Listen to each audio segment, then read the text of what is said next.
জোহরের 4 রাকাত ফরজ সালাত পড়তে হয়। আম্মু, জোহরের আগে 4 পরে 2, 6 রাকাত সুন্নাত পড়লে আল্লাহ জান্নাতে ঘর বানান একটা।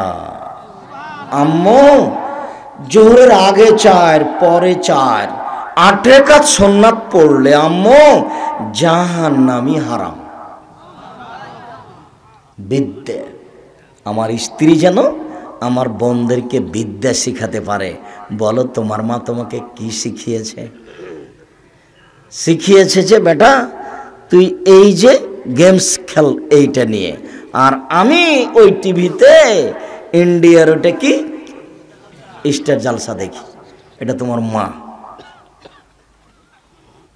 ভুল বুঝিও না, কষ্টও নিও না, ভুলও বুঝিও না। তোমাকে খুব ভালোবাসি, তোমার বাপকে খুব ভালোবাসি, তোমাদের পরিবারকে ভালোবাসি। আমার আন্তরিকতার অভাব নেই, কিন্তু জবাব দিবা কি? 3 শ্রেণীর মানুষ তো জান্নাতে যাবে না। তার মধ্যে তোমার বাপও আছে, তোমার মাও আছে, তোমার বোনও আছে। আমার কিছু করার নেই। যদি আমিও থাকি তো আমিও। 3 শ্রেণীর মানুষ জান্নাতে যাবে না। 1, মদমিনুল খামর, নিয়মিত বিড়ি তামাক জর্দা সিগারেট গুল নেশাদার দ্রব্য খায় পান করে, যে সে জান্নাতে যাবে না। 2, ওর রাজরাত মিনান নিশায়, পুরুষের বেশধারী নারী, যারা পুরুষের জুতা স্যান্ডেল পরে, যারা পুরুষের পোশাক পরে, যারা শার্ট প্যান্ট পরে, যারা গেঞ্জি গায়ে দেয়, এরা জান্নাতে যাবে না। এ কথা মুহাম্মদ সাল্লাল্লাহু আলাইহি সাল্লাম বলেন। আমি অনুবাদক, তার মুখের ভাষা আরবি, ওটা আমি আরবিটা বলে বাংলা করে শোনাচ্ছি, জবাব আমাকে দিতে হবে না। 3, দায়ুস, তোমার বাপ, যে তার বাড়িতে বেহায়াইর সুযোগ দিয়েছে। তোমার বোন জোর থেকে এখানে ঘুরছে, এর পরেও যদি তোমার বাপ দায়ুস না হয় তাহলে দায়ুস কেটা? তোমার মা এখন বসে আছে ছোটবেলা উপরে পেট পিট দেখা যায়। তোমার বাপ যদি দায়ুস না হয় তাহলে দায়ুস কেটা? তোমার বাপ কাপুরুষ, তোমার বাপ কাপুরুষ, তোমার বাপ কাপুরুষ। নিজে ধ্বংস হয়েছে, পরিবারকে ধ্বংস করেছে। দিন রাত বলছি আমি, পরিবার পরিচালনা করতে হবে বাঘের মতো। চোখ যেভাবে ঘুরে বউ সেভাবে চলে, তার নাম ক্ষমতা। চোখ যেভাবে ঘুরে বউ সেভাবে চলে, তার নাম ক্ষমতা। আল্লাহ রাসূল বলছেন, ইয়া মাশারা শাবাব মান ইসতাতা মিনকুমুল বাগ ফালিয়াতাজাওয়াজ, যার ক্ষমতা আছে সে যেন বিবাহ করে। ক্ষমতা লাগবে, টাকার ক্ষমতা, শারীরিক ক্ষমতা, গরম ক্ষমতা, পিটিয়ে চামড়া তুলে দেবো 19-20 করলে। ক্ষমতা থাকলে বিবাহ করো। ফাইনাল ম্যাচটাতে যদি ক্ষমতা না থাকে, ফালাই বিশ্বম, রোজা থাকো, নাড়ু সাড়ো হয়ে কোন রকম দিন কাটো, রোজা থাকো। যৌবনটাকে রোজা রেখে রেখে দমন করো, বউ পালন করতে পারবে না তুমি। আবু যার গেফারি রাদিয়াল্লাহু আনহু বলছেন, আল্লাহর নবী আমাকে আমার এলাকার নেতা করে দেন তো আল্লাহর নবী। তখন আল্লাহ রাসূল বলছেন, আবু যার তুমি কি করেছো? আয় আয়, তুমি যে দুর্বল মানুষ, তুমি কি নেতৃত্ব দিতে পারবে? আরে নেতৃত্ব দিবে উমার। ক্ষমতা লাগে। বউ পালন করলে কি লাগে? ক্ষমতা লাগে। 5টা। 1, ফাকসুমাক্তাসাইতা, যে মানের খাও তুমি বউকে সে মানের খাওয়াও। 2, ফাকসুমাক্তাসাইতা, যে মানের পড়ো তুমি সে মানের পড়াও, যে মানের খাও তুমি সে মানের খাওয়াও। 3, ওলা তুকাব্বে, বউকে কখনো কটু কথা বলো না। বলো না ঠোঁটটা মোটা, বলো না রংটা কালো, বলো না শরীরটা মোটা। একবার বললে 10 বছর ভালোবাসবে না। প্রশংসা প্রিয় মানুষ, খুব প্রশংসা করা লাগে। তুমি খুব সুন্দরী, তোমার মতো কাউকে দেখি না। তোমার চাল চলন খুবই ভালো, তুমি খুব সুন্দরী, তোমার মতো কাউকে দেখি না। তাহলে সারা রাত পাটি বেঁধে দেবে। কটু কথা বলবেন না। 4, মুখের উপরে মারবেন না। 5, এটা হলো ক্ষমতা। ওলা তাতরুকা ইল্লা ফিল বাইতে, তুমি তোমার বাড়ি ছাড়া তাকে কোথাও যেতে দিবা না। খালার বাড়ি যেতে পারে না, নানির বাড়ি যেতে পারে না, মায়ের বাড়ি যেতে পারে না। জরুরি দুর্ঘটনা ছাড়া এই বাড়ি ত্যাগ করতে পারে না, তার নাম স্বামী। বাজারের তো কোনো প্রশ্নই আসে না। তুমি যদি বিশ্বাস না করো তাহলে তোমার খালা এখন ওখানে বাজারে আছে, তুমি এখন দেখে এসো। আমি মিথ্যা বলিনি বেটা। আর তুমি প্রমাণ করতে পারবে না যে ওরা সবাই হিন্দু, এ কথা বলতে পারবে না। হিন্দু ওখানে জেলেই কি আর না গেলেই কি, তার দাড়ি পাল্লা নেই, তার ওজনও নাই, তার জান্নাতও নাই, সরাসরি জাহান্নাম। বিচারের মাঠে যে দাড়ি পাল্লা হবে ওজন, এটা কিন্তু ইহুদি খ্রিস্টানদের হবে না। একদিক উঁচু একদিক নিচু, মানুষের পাপ নাকি ওজন হবে এ কথা ঠিক, কিন্তু যারা ইহুদি খ্রিস্টান মানে পাপ নাকি যে ওজন হবে, তো নেকি তো কিছু লাগবে না, লাগবে না?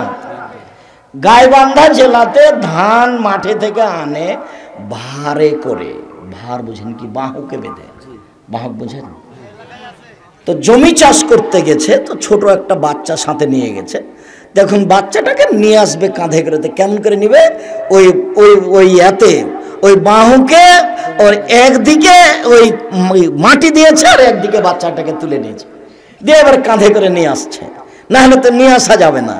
তো এখন আপনার যে পাপ নেকি বিচারের মাঠে ওজন হবে, তো কিছু তো নেকি থাকতে হবে, বুঝা যায়নি মনে হয়? তো তোর তো নেকি নাই, তো ওজন হবে কি দিয়ে? তখন আল্লাহ বলছেন ইউরাফুল মুজরিমুনা বিসিমাহুম, অপরাধীদেরকে অমুসলিমদেরকে চিনা যাবে দেখে, ফায়ুখাযু বিন্নাওয়াসি ওয়াল আকদাম, ওদের মাথার চুল এবং পা ধরে একবারে ছুঁড়ে মারা হবে জাহান্নামে, অপমান করে, তাদের কোনো পাপ নাকি ওজন নেই। সম্মানিত দিনী ভাই, আমি আপনাকে খাটো করতে চাইনি, জবাব দিতে হবে এই কথা ঠিক, জন্ম আমি দিইনি, জন্ম আপনি দিয়েছেন, জবাব আপনি দেওয়ার জন্য প্রস্তুত থাকেন। তাহাজ্জুদ পড়ে মেয়েকে নগ্ন পথে রেখে লাভ হবে না। 3 চিল্লাই চলে গেছে লন্ডন, বাপে তাসবি টিপে 1000 দানার তাসবি, আর বেটি ঢাকা বিশ্ববিদ্যালয়ে আর একজনের সাথে তাসবি টিপে, দুটো সমান হতে পারে না। ধর্ম পাগল হয়ে যায়নি, ধর্ম রাজশাহী চাঁপাইনবাবগঞ্জের হাওয়াই লাড্ডু নয়, ধর্ম একটা নীতির নাম, ধর্ম একটা নীতির নাম, একজন মানুষের কথা দিয়ে চলে যার নাম মুহাম্মদ সাল্লাল্লাহু আলাইহি সাল্লাম, এর পরিবর্তন নেই। তাই তো আমি 2020 সালের করোনা ভাইরাসকে লক্ষ্য করে বলেছিলাম, মনে রাখুন আজ থেকে নিয়ে কিয়ামত পর্যন্ত যদি আর কোনোদিন কোনো মানুষ কাবা ঘরে পায়ে পা না মিলিয়ে দাঁড়ায়, 3 ফুট পর পর দাঁড়ায়, তবু জায়েজ হবে না। কেন? ঘোষণাটা মুহাম্মদ সাল্লাল্লাহু আলাইহি সাল্লাম দিয়েছেন যে পায়ের সাথে পা মিলাতে হবে। তিনি বলেছেন মুখামুখি হয়ে, জীবনে কোনোদিন 23 বছরে, জীবনে কোনোদিন 23 বছরে কোনো একদিন কোনো এক অক্ত মুখামুখি না হয়ে ওইদিকে মুখ করেই সালাত শুরু করেছেন আল্লাহু আকবার বলে, এইটা কিয়ামত পর্যন্ত কে প্রমাণ দিতে পারবে না। প্রত্যেক দিন প্রত্যেক অক্তে সাহাবীর মুখামুখি হয়ে বলেছেন সাউ সাফুফাকুম, কাতার সোজা করুন, ও তারাসু, প্রাচীরের মতো হয়ে দাঁড়ান, ফাঁকা বন্ধ করুন। আমি দেখছি শয়তান প্রবেশ করছে ছাগলের বাচ্চার মতো, ওই যে দেখছি, ফাঁকা বন্ধ করুন। মান সাদ্দা ফুরজাতান বানাল্লাহু লাহু বাইতান ফিল জান্নাহ, পৃথিবীর মানুষ শুনে রেখো, কেউ যদি 2 জনের ফাঁকা বন্ধ করে, আল্লাহ তার জন্য জান্নাতে ঘর বানাবেন। এই ঘোষণা মুহাম্মদ সাল্লাল্লাহু আলাইহি সাল্লাম দিয়েছেন। যদি 3 ফুট পর পর দাঁড়ানো জায়েজ করতে হয়, তাহলে মুহাম্মদ সাল্লাল্লাহু আলাইহি সাল্লামকে আবার আসতে হবে, পৃথিবীতে এসে বলতে হয়, পৃথিবীর মানুষ শুনে রেখো, আমি প্রাচীরের মতো দাঁড়ানোর ঘোষণা দিয়েছিলাম, আমি আবার বলছি তোমরা 3 ফুট পর পর দাঁড়াও। যেহেতু কিয়ামত পর্যন্ত তিনি আর কোনোদিন আসবেন না, কাজে এই সিদ্ধান্ত পরিবর্তনও হবে না। সারা দুনিয়ার মানুষ যদি আর কোনোদিন পাশাপাশি না দাঁড়ায়, তবে শরীয়ত পরিবর্তন হবে না। যদিও আলেম ওলামা দিনান পরিবর্তন হয়ে গেল, আমি বুঝলাম না ব্যাপারটা কি গো, কোনো হুজুরের সুলিও হলো না, ফাঁসিও হলো না, হুজুরি বলছেন এই সরে দাঁড়া, সরে দাঁড়াও, 3 ফুট পুরো দিয়ে দাঁড়া। অবাক, আমি বুঝলাম না, আমি বুঝতে পারলাম না ব্যাপারটা কি, সুলিও হয়নি, ফাঁসিও হয়নি। তো মাঝে মধ্যে ওই সময় দুবাইয়ে থাকতাম, তা আমি যে আমার সাথে থাকতো, আমি তাকে বলতাম এই তুমি আমার সাথে থাকবা, আমার পায়ের সাথে পা মিলিয়ে দাঁড়াবা, আরে সুলিও হবে না, ফাঁসিও হবে না, জরিমানা লাগতে পারে। দেখি কয় টাকা জরিমানা লাগে, দেখি না একটু। তো সব দিনই মসজিদে গিয়ে জোর করে এভাবে দাঁড়াতাম, আর মানে মাঝে মধ্যে ধোকা খেত যে ইমিগ্রেশনে ঠেকাতে পারে, হয়তো বা জরিমানা লাগতে পারে, ইমিগ্রেশনে ঠেকাতে পারে, এটা মনে ধাক্কা খেত। যখন পার হয়ে গেলাম ইমিগ্রেশনে কেউ কিছু বললো না, তখন বুঝলাম যে আমি ঠিকই করেছি, ওরাই ভুল করছে। আর একজন আমার সাথে ঢুকছে, তখন বলছে একটু আব্দুর রাজাক সাহেব কি করবেন, একটু ফাঁকা ফাঁকি দাঁড়ান না, এ এমাম সরকারকে খুব সম্মান করে। তো আমি দেখেন আমি এ কথা মেনে নিতে পারছি না, ঠিক আছে আপনারা আপনার মতো দাঁড়ান, আমি একদিকে দাঁড়াচ্ছি, তবে আমার সাথে যে দাঁড়াবে তাকে আমার পায়ের সাথে পা মিলিয়ে দাঁড়াতে হবে, এটা আল্লাহ রাসূলের আদেশ। পৃথিবীর মানুষ প্রাচীরের মতো হয়ে দাঁড়াও, ফাঁকা বন্ধ করো। পৃথিবীর মানুষ শুনে রেখো, কেউ যদি ফাঁকা বন্ধ করে আল্লাহ তার জন্য জান্নাতে ঘর বানাবেন, এটা আল্লাহ রাসূলের আদেশ। 3, আমি আমার বোনদের সমবয়সের মেয়েকে বিবাহ করিনি 4টা কারণে। তার 3 নম্বর কারণ হচ্ছে তুরাজ্জল হন্না, আমার স্ত্রী যেন আমার বোনদের মাথার চুলকে চিরুনি করে রাখতে পারে, পরিপাটি করে রাখতে পারে, সাজগোজ করে রাখতে পারে। তোমাকে আর তোমার বোনকে তোমার মা পরিপাটি করে সাজগোজ করে সুন্দর করে দেখে শুনে রাখবে, এই কথা মুহাম্মদ সাল্লাল্লাহু আলাইহি ওয়াসাল্লাম বলেন। 4, অতাকুমা আলাইহিন্না, আমার স্ত্রী যেন আমার বোনদের উপরে পাহারা দিতে পারে, আমার স্ত্রী পাহারাদার। তোমার মা তোমার বোনের জন্য পাহারাদার, তোমার মা তোমার জন্য পাহারাদার। আমি এ কথা নিজে বলিনি, এই কথা মুহাম্মদ সাল্লাল্লাহু আলাইহি ওয়াসাল্লাম বলেন, এই কথা জাবের রাদিয়াল্লাহু তাআলা আনহু বলেন। হাদিস বুখারী মুসলিম। হাদিস বুখারী মুসলিম মানে আম গাছে জাম ধরতে পারে ধরে না, অমাবস্যা রাতে চাঁদ উঠতে পারে উঠে না, শুয়ের ছিদ্র দিয়ে লাঙ্গলের পা ঢুকতে পারে ঢোকে না, শুয়ের ছিদ্র দিয়ে লাঙ্গলের পা ঢুকে যেতে পারে, আম গাছে জাম ধরে যেতে পারে, অমাবস্যার রাতে চাঁদ উঠে যেতে পারে, এগুলো ঘটে যেতে পারে। আমি যা বললাম এতে সন্দেহ আছে বলে কিয়ামত পর্যন্ত চেষ্টা করলে সরিষা ঢোকানো যাবে না, যা বলছি তাই থাকবে। তার নাম বুখারী মুসলিম। এবার তুমি মুখস্থ করো তো দেখি, তোমার মার জন্য কয়টা জিনিস লাগবে? 1 শিষ্টাচার, 2 বিদ্যা, 3 চিরুনি, 4 পাহারাদার। এবার তুমি সিরিয়াল করো তো দেখি। 1 শিষ্টাচার। তুমি যদি বলো যে আব্দুর রাজ্জাক সাহেব আমি আমার মা আর আমার বাপ আমার বোন সবাই যদি এক জায়গাতে বসি তো কোনটা শিষ্টাচার এটাই তো আমরা জানি না।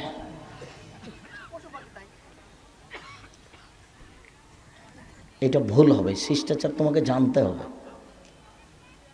আমিও কষ্ট পাই যে তোমাদের বাড়িতে একটা বিশাল টিভি আছে, তুমি থাকো, তোমার মা থাকে, তোমার বাপ থাকে, তোমার বোন থাকে, তোমার দুলাভাই থাকে, তোমাদের পাশের আরো 2জন চাচাতো বোন থাকে, বিশাল ল্যাংটা মেয়ে চলে আসে, সুন্দর বসে আছে সবাই, কাউকে একটু কেমন কিছু লাগে না?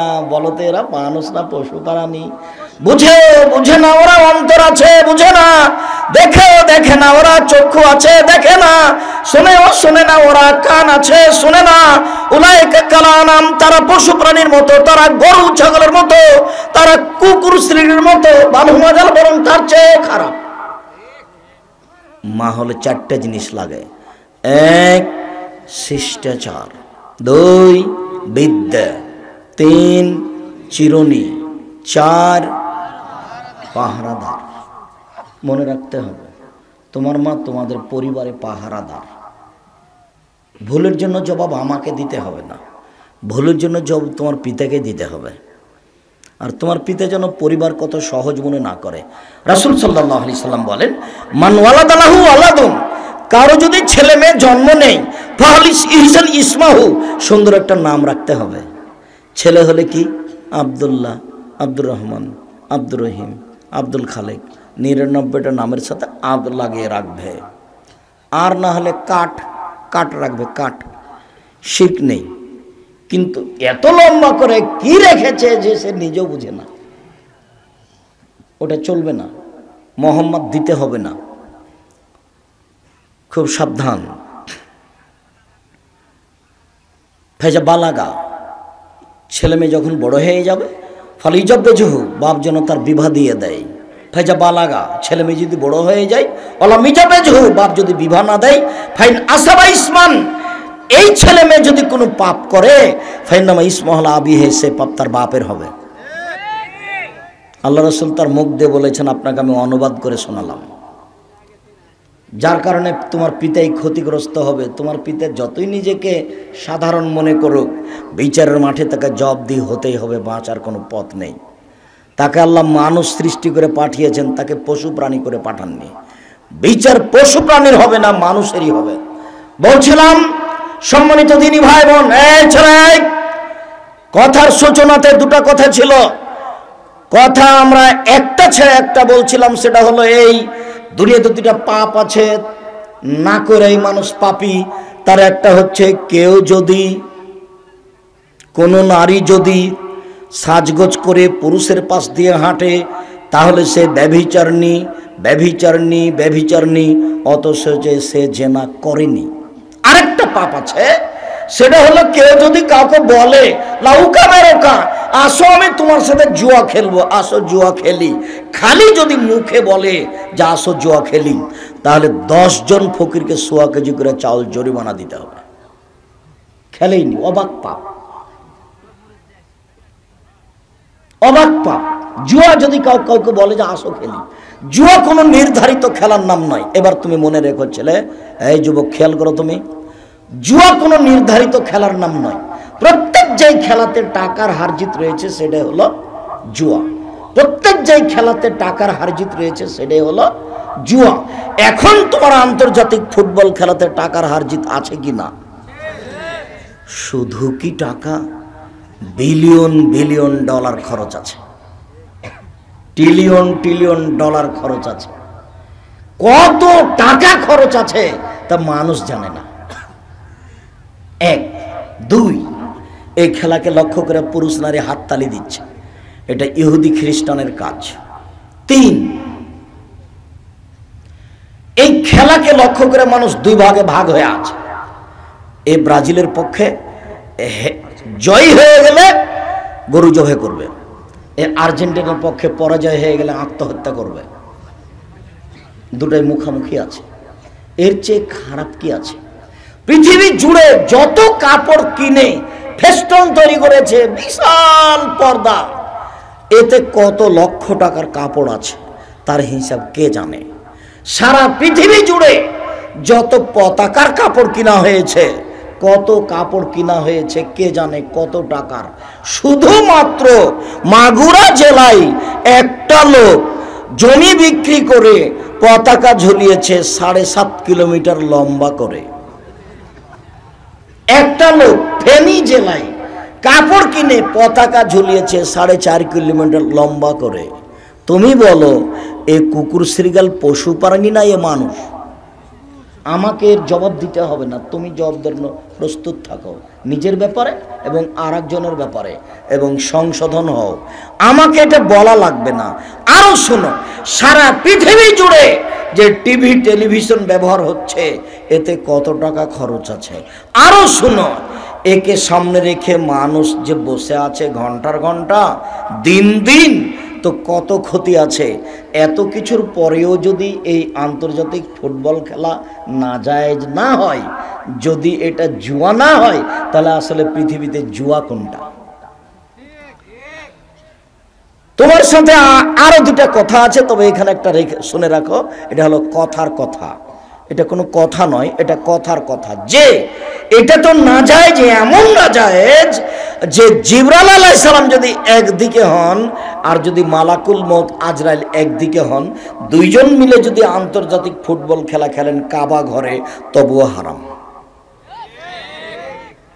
মানুষ এখন বাদ, কে খেলছেন? ফেরেশতা। খেলছেন কোথায়? কাবা ঘরে। তোমার বুদ্ধি আছে, আমি তোমাকে অনেক কিছু বললাম, তুমি মনে রেখো। এইবার তোমাকে একটু বলি, আসলে তুমি ব্রাজিল আর্জেন্টিনা চিনতে পারোনি। ওরা কে? ওরা ইহুদি, ওরা খ্রিস্টান। প্রথম তুমি মনে রেখো যে ওরা বলেছে মোহাম্মদ ভুয়া নবী, এটা তুমি মনে রেখো। প্রথমে তোমার নবীকে বলেছে ইনি ভুয়া নবী। তোমার নবীর 5 পয়সা তারা দাম দেয় না। তারা বলছে এ আবার কে? হ্যাঁ, এ আবার কে?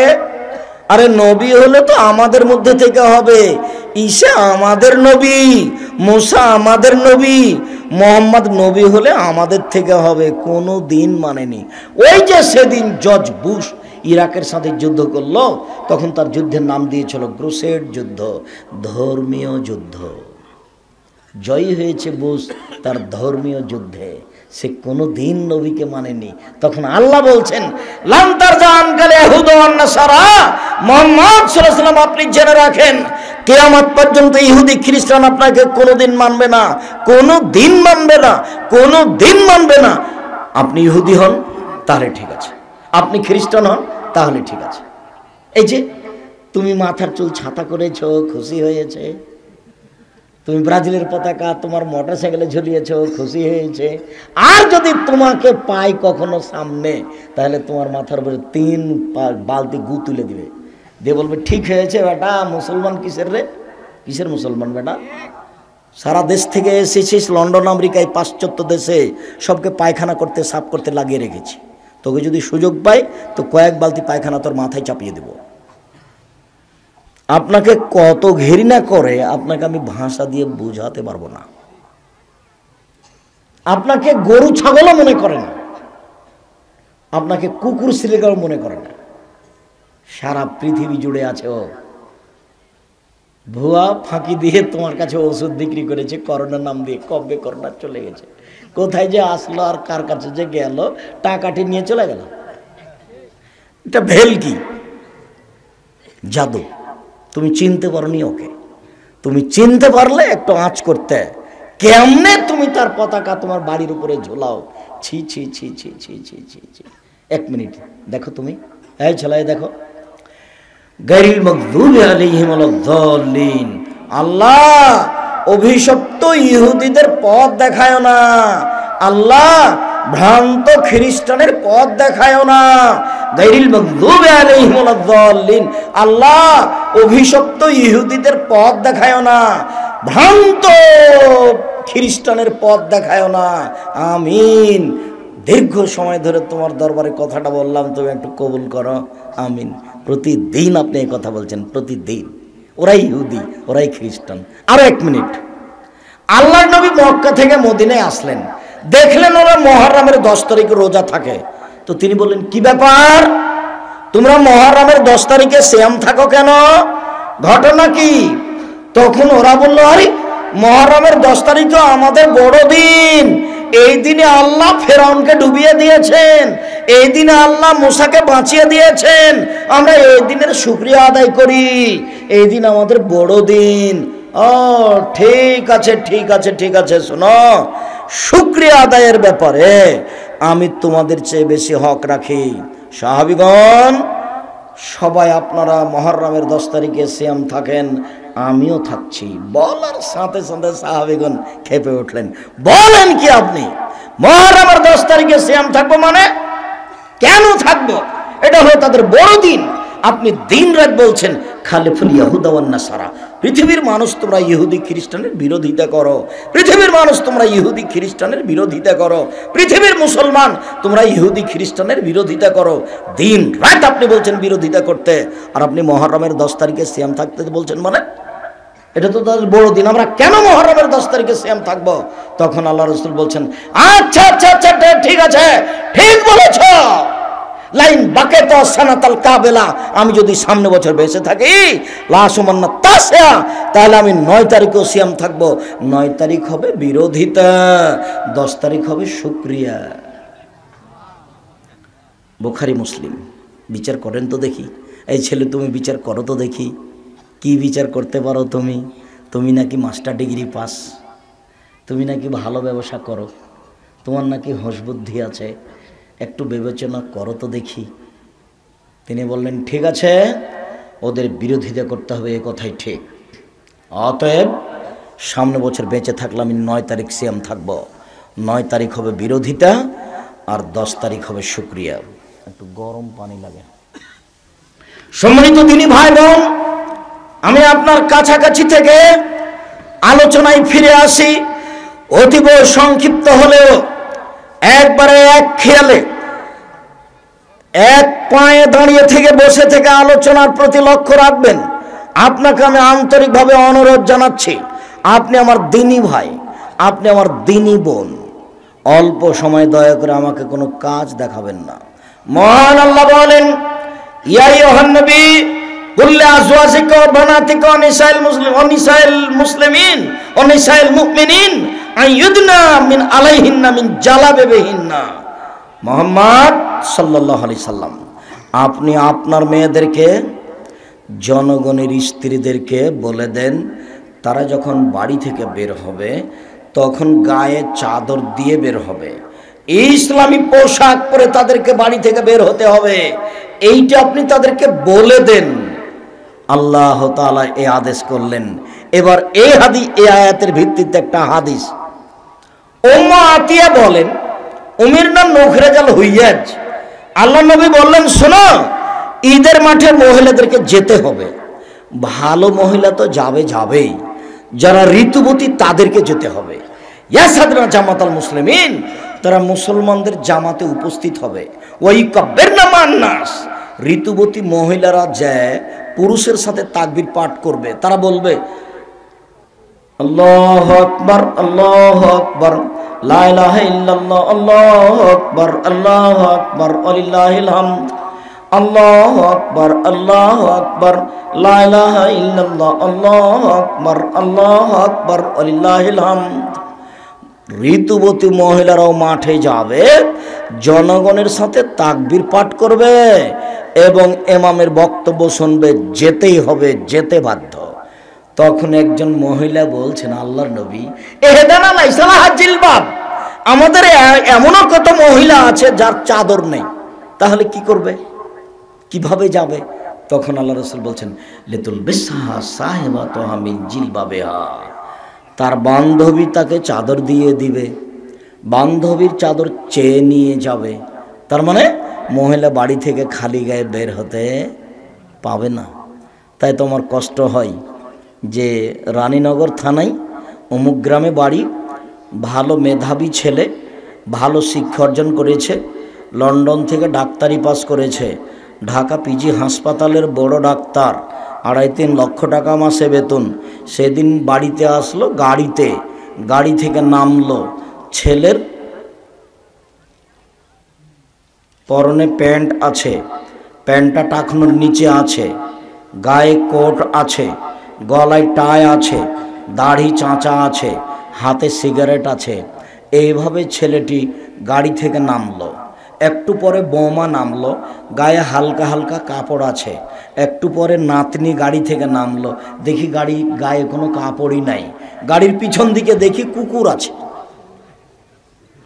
গাড়ির পিছন দিকে কি আছে? কুকুর আছে। নাতনি খালি গায়ে আছে, বৌমা হালকা হালকা গায়ে কাপড় আছে, ছেলের প্যান্টটা টাকনোর নিচে আছে, দাড়ি চাঁচা আছে, হাতে সিগারেট আছে, গলায় টাই আছে। বলেন তো টাকাটা লস হয়েছে না লাভ হয়েছে? বাপ, আপনি বুঝতে পারেননি। একটা কথা শুনে রাখেন মধ্যেখানে, এদিকে খেয়াল করেন তো। আল্লাহ নবী বলছেন, পৃথিবীর মানুষ শুনে রাখো, কেউ যদি ইয়াতিমের লালন পালন করে, ইয়াতিম, তাহলে আমি মুহাম্মদ সাল্লাল্লাহু আলাইহি সাল্লাম আর ওই লোকটা জান্নাতে এভাবে থাকবো। তখন এই মধ্যমা আর তর্জনী আঙ্গুল দুটি দেখালেন, দেখো দেখো দেখো দেখো এভাবে, ও ফাররাকা বাইনাহুমা, কিন্তু দুটি আঙ্গুলের মধ্যে একটু পার্থক্য দেখালেন। আসল কথা এখনো যায়নি, এটুকু মনে রাখেন, দুইটার মধ্যে একটু ফাঁকা রাখলেন। তারপর বলছেন, শোনো শোনো শোনো, মানালা জারিয়া তাইনে, কে যদি দুইটা মেয়ের লালন পালন করে, দুইটা বেটি দুইটা মেয়ের লালন পালন করে, শিক্ষা দীক্ষা দিল, বিবাহ শাদী দিয়ে দিল, খুব পাহারা দিল মেয়েদের উপরে, যেভাবে দেখানো লাগে বাপ হিসাবে মা হিসাবে, দুইটাকে লালন পালন করলো, বিবাহ দিয়ে দিল, সেই বাপ আর আমি জান্নাতে এইভাবে থাকবো। দেখাতে গিয়ে এই তর্জনী আর মধ্যমা দেখালেন, ফা জামা বাইনাহুমা, দুইটাকে জমা করে দিলেন। এবার পার্থক্য বলেন তো, মেয়ে লালন পালনে বেশি নাকি এতিমের চেয়ে?